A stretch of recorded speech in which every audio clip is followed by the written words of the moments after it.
सच बताइएगा, क्या हम बोर्ड्स के एग्जाम में फेल होने वाले हैं? हाँ बिल्कुल।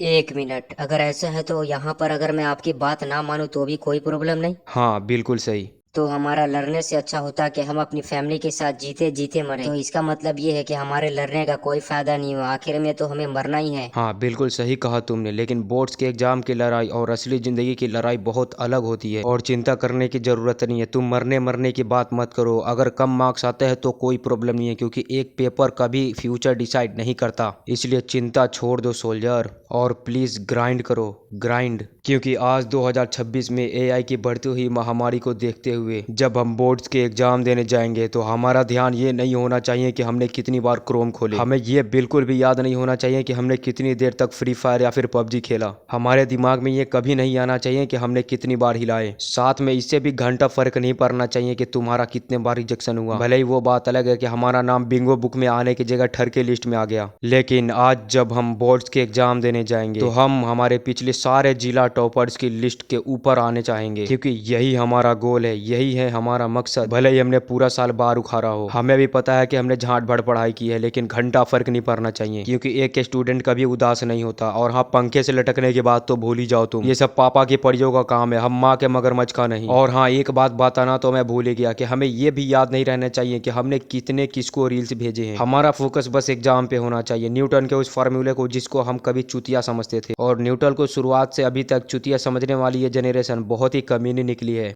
इसलिए हम एग्जाम देकर साइंटिस्ट बनेंगे, और धीरे धीरे करके हम एक ऐसी मशीन बनाएंगे जिसके जरिए हम टाइमलाइन में वापस जा सके। और जिस न्यूटन के इस सारे फार्मूले की वजह से हमारी गांड फट जाती है, उस न्यूटन को उस सेब को पकड़ने पर मजबूर करेंगे। और साथ में न्यूटन जितना फिजिक्स में माहिर है, उससे ज़्यादा हम उसको इंटरेस्ट दिलाएंगे बायोलॉजी में। सोचो, इतना इंटरेस्ट वो फिजिक्स में था, अगर उतनी ही गहराई तक अगर वो हमें बायोलॉजी पढ़ाए तो कितना ज़्यादा मजा आएगा। और कान खोल के सुन लो, तब हम ये भी अपने पेरेंट्स से कह पाएंगे कि आप लोग भी देखो, मुझे अब ईयरफोन लगाने की कोई ज़रूरत नहीं है।